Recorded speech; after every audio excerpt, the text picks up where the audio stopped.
Ifeoma sat in a tiny Lagos apartment, staring at the email on her laptop. Another all-nighter, another project completed, and yet another moment of watching her boss, Madam Chinere, forward her work to the management group chat with a message that read, "Great job, Ugochi. Your work is always top-notch again." Ifeoma wanted to scream, but what was the point? If she complained, Madam Chinere would flash that fake smile and say, "Oh, sorry dear, just a mistake." Ifeoma had learned a long time ago that the only mistake here was thinking that hard work would get her recognition in this company. She slammed her laptop shut and checked her phone. A message from Daniel. Daniel, the crypto trader, the man with empty pockets but big dreams. Ifeoma met her ex, Daniel, at a tech conference in Lagos. It was one of the speakers talking about the future of cryptocurrency in Africa. He spoke with so much confidence, so much swag, that she was immediately drawn to him. When he finished, she walked up to him to ask a question, and he smiled at her like she was the most important person in the room. "You get crypto vibes, so," he had said, chuckling.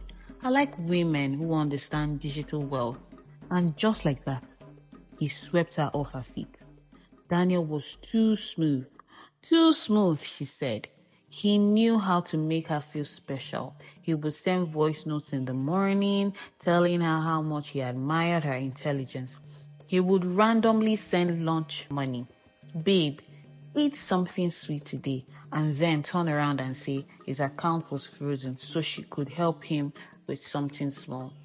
The first time he borrowed money from her, it was an urgent investment. "Nne, I just need 400k to buy this coin before it pumps. If I miss this window, we are losing millions."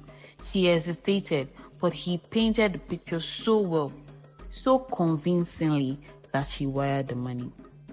The coin never pumped. "Ah, babe, the market crashed, but no worries, I will sort you out soon." It never did. Then it was another investment, then another. At some point she realized she had given him over 2 million naira. The worst part? He never paid back. He always had a story. "Babe, they hacked my account. Babe, CBN blocked my cryptocurrency. Babe, I was about to send the money, but my guy's mom has surgery, so I had to help him out." It was always one thing or the other. And then she started hearing rumors that Daniel had done this to other women, that he lived lavishly on other people's money. "Babe, wala deal. The coin crashed. All our money is gone. But don't worry, I have another deal coming up. Just send like 500k so I can recover everything." She found out he had used some of her money to take another woman on vacation. That day, Ifeoma blocked him everywhere, but it left her scared. She told herself she would never fall for a man who wasn't serious about life again. She turned off her phone. Ifeoma wasn't sure what annoyed her more, Daniel's constant losses or the fact that she had fallen for them every single time. She could already hear her best friend Adeze's voice in her head. "Foma, how do you keep finding men that are allergic to financial stability?" Ifeoma sighed. She needed a break from everything. Work, Daniel, Lagos stress. That was when her mother's message popped up. "Nene, don't forget, Chibuzo's wedding next weekend. You must come, oh, no excuse." Her cousin Chibuzo was getting married in Enugu, and her mother was already on her neck about it. "Maybe it was time to take a break," she said. Enugu greeted her with fresh hair and family cares. Her mother barely let her rest before putting her to work, arranging souvenirs, sorting food trays, and making sure the event hall looks perfect. The wedding came in with full force. An Ifeoma looked stunning in her gold lace dress, sat at a table with a bored expression. Weddings were always the same: music, dancing, overexcited aunties, and men who thought their abilities to spray money made them husband material. And then he walked in. He was tall, broad-chested and dark-skinned with a full beard. His black kaftan fit him like it was made for him, and his gold watch shone under the light. He had that money man confidence, the kind that showed he didn't need to prove anything. "Good afternoon," he greeted, his Igbo accent thick, rich, and unapologetic. Ifeoma looked up. "Good afternoon," she replied, waiting for the usual, "You are too beautiful to be sitting alone." But he simply smiled and took the seat beside her. "Your name?" he asked.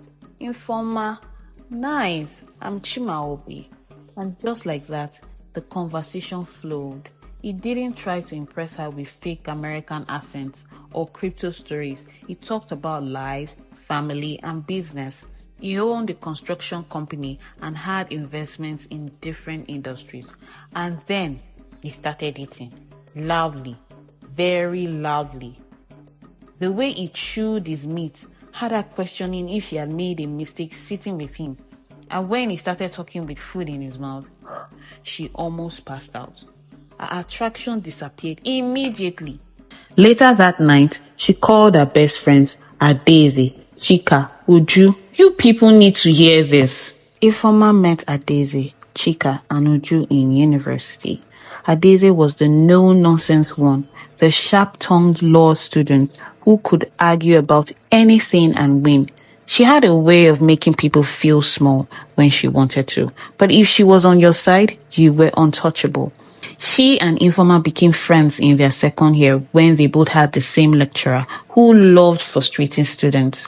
One day, after a particularly stressful class, Ifeoma sat on a bench outside, muttering about how she could pack her bags and leave school. Adaeze, who had been sitting beside her, said without looking up, "You won't leave? You are just venting. Now stand up, let's go and eat before we collapse." And just like that, a friendship was born. Chika was different, a food lover. From day one, she had always wanted to be a chef. She and Ifeoma became close when Ifeoma mistakenly ate her food in the hostel fridge, thinking it was hers. Chika stormed into the room, ready to fight. But the moment Ifeoma started apologizing dramatically, saying, "It was so good. I didn't know it wasn't mine. Please, I will buy you more food," Chika burst into laughter. That's how Chika started feeding Ifeoma, and Ifeoma became a food tester. Then there was Uju. Uju and Ifeoma met at a party. They had danced, laughed, and exchanged numbers, and before long, they were inseparable. Uju was studying mass communication and wanted to be a content creator. She was always the loudest, the most dramatic, the most fun. Ifeoma had thought she had found a lifelong friend in her. But there was always something about Uju. She had a competitive streak that was a little too much. She always wanted to be the center of attention, the one with the best outfits, the best social life, the best men. And the first time she really resented Ifeoma was in their final year. They had both been crushing on a guy named Kenechukwu. Tall, fine, soft-spoken, the kind of man that made a girl rethink her entire future. Uju had been talking about him for months. She wanted him, but the day Kenechukwu walked up to them, he looked straight at Ifeoma and said, "I've been wanting to talk to you for a long time." Uju had laughed, acted like it was nothing, but she never forgave Ifeoma since then and planned a revenge on her. Back to the present. They listened as she told them about Chimaobi, his wealth, his kindness, and then the chewing. "So, you are telling me you met a rich, nice Igbo man that actually loves love, not these Lagos boys that loves vibes and Bitcoin, and you are rejecting him because of his accent and eating habits?" Adaeze, the lawyer, asked. Ifeoma groaned. "I like men who carry themselves well, not someone that eats like he's wrestling with food." "Forma, let me be honest," Chika the chef cut in. "You are not serious at all." Uju, the content creator, was quiet. Too quiet. Then she spoke. "You should give him a chance though. You never know." And that was how they all forced her to date Chimaobi. Ifeoma had never been with a man like Chimaobi before. He was intentional. He didn't play games. From the moment he decided he wanted her, he pursued her like she was the most important thing in his life. He called every morning just to hear her voice. He sent food to her office even when she didn't ask. He didn't just buy her gifts, he bought thoughtful gifts, the kind that showed he actually listened to everything she said. Their dates were extravagant, and not just one-on-one dates. Chimaobi believed in triple dates. He would invite Ifeanyi's best friends along and bring his friends as well. So while Ifeanyi was enjoying herself, Adaeze was busy arguing about politics with one of Chimaobi's lawyer friends, and Chika was talking about food with another one of his business partner. It felt like a family gathering every time. And after every date, he would open the car door for her like a gentleman, hold her hand like she was the most precious thing in the world, and whisper, "You know I'm going to marry you, right?" She would always roll her eyes and laugh. "Chimaobi, relax. Let's date first." But he would smile and say, "You will see." And somehow, she started believing him. As Ifeanyi got to know Chimaobi, she realized he was actually a great guy. Yes, he had his funny eating habits, but he treated her like a queen. He was thoughtful, generous, and had a way of making her feel safe. But something was off. Uju had suddenly become too interested in a relationship. She always asked about their dates, always hyped him up, and sometimes made strange comments like, "If you don't want him, I know someone who does." Uju hated watching Ifeanyi glow in love. She tried to hide it, but it ate her up. Why was it always Ifeanyi? Why was she the one that men adored, cherished, spent money on? Why was she the one that Chimaobi, a real Lodogo, wanted? Uju had dated her fair share of men, but they never treated her like this.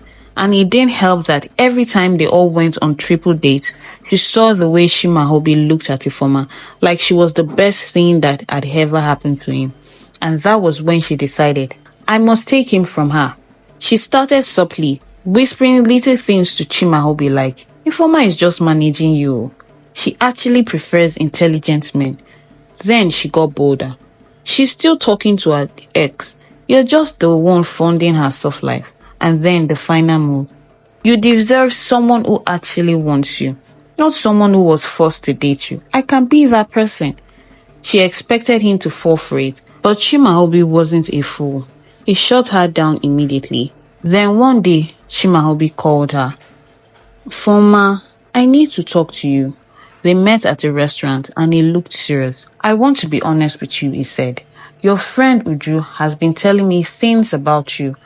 She said you don't really like me, that you are just managing me because your friends forced you. She even said you're still talking to your ex. Foma's heart stopped and he continued. She asked me out. It felt like someone poured cold water on her. Uju, her friend, had been badmouthing her behind her back. Anger burned in her chest. What did you say to her? She asked. Chimaobi smiled. I told her that the woman I want is you. And if you don't want me, I would rather remain single than be with someone who plays dirty games. Ifeanyi felt something shift inside her. This man was real. She took a deep breath. Chimaobi, I have something to confess. At first, I wasn't really interested in you. I judged you too quickly, but now I see you differently. And if you're still interested, let's do this for real. He reached for her hand. I'm all in. Months later, Ifeanyi cut ties with Uju. She realized that real friendships don't compete, they support. She quit a stressful job and started her own tech company with Chimaobi's encouragement and investment because soft life is important. Our company grew fast. And on a beautiful Saturday in Enugu, in the presence of family and real friends, Ifeanyi became Mrs. Chimaobi. Adaeze and Chika remained as sisters for life. And Uju watched from a distance as Ifeanyi married the man she had tried to steal. Because in the end, love isn't about money, accents, or even how someone chooses their food. It's about the person who chooses you every single time. And she watched her husband dance joyfully at their wedding reception. She whispered to herself, "This man might chew loudly, but he loves me loudly too, and that's all that matters." To all my amazing subscribers, thank you for watching till the end. And if you are yet to subscribe, what are you waiting for? Thank you for watching, and please give this video a thumbs up. Do not forget to share and subscribe. Bye-bye.